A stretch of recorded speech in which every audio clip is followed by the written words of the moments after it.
There is darkness coming to this world. Economy will melt. The government will fail. System will crumble. What will make you invincible is the word that you carry. That word can lift you from the prison and take you to the palace. This is what makes for manifestation. Every other thing is secondary except as you catch your word. How many words are you conscious of? One thing I will never forget, one day I was sick and I was lying down on the bed and demons were tormenting me that this is the end, and fear gripped me.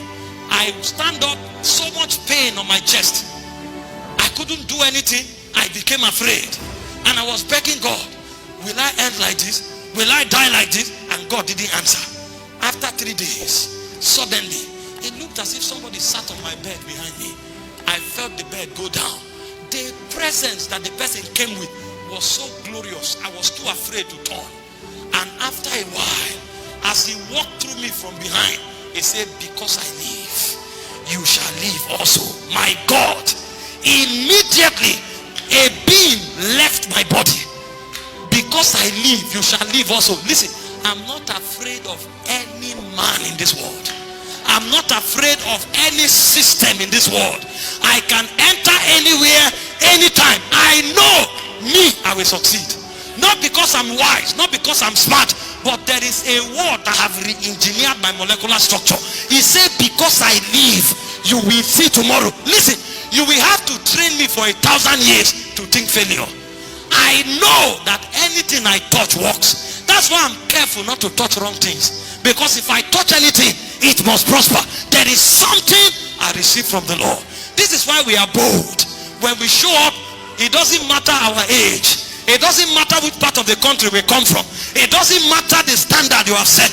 We are breakers of protocols. We alter systems. We change things because we carry words in our spirit. We carry words. We carry words. I can go somewhere, my English may not be good enough. They still need me. I can go somewhere, my face may not look like who they are looking for, but they need me. This generation need me. The generation after this one need me.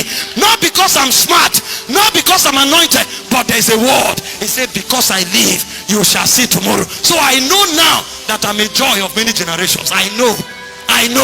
And the same applies to you. I'm not talking about me because I'm an apostle. This is the heritage of the sons of God. This is the heritage. 2 weeks ago, somebody called me and said, come for a Bible study. The vice president is coming. We want you to teach there. I checked. I said, oh, sorry, I have Bible study. I wasn't rushing and said, hey, I'm going to preach where the vice president is. I honor him. He's a minister. He's even a senior minister to me. He was a pastor before I knew Jesus. So this is not pride. This is not looking down. But I knew that this small Bible study we are doing, one day presidents will come here. There's a word. There's a word. There's a word. There's a word. This is why we don't run helter-skelter. Begging men, please help me, help me. No, there's a word. Every man I need will find me. Everything I'm looking for will find me. The word has made me Eden. People can look at you and say, you are young, you are small. Laugh. The word you carry is ancient.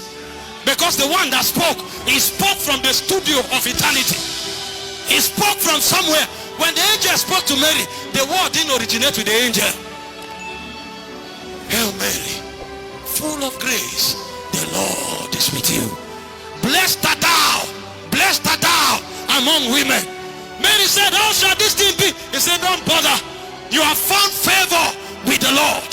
Those words come from regions eternal. The quarters where those utterances came from were dimensions that bettered the earth. The very studio of eternity was where that word was crafted.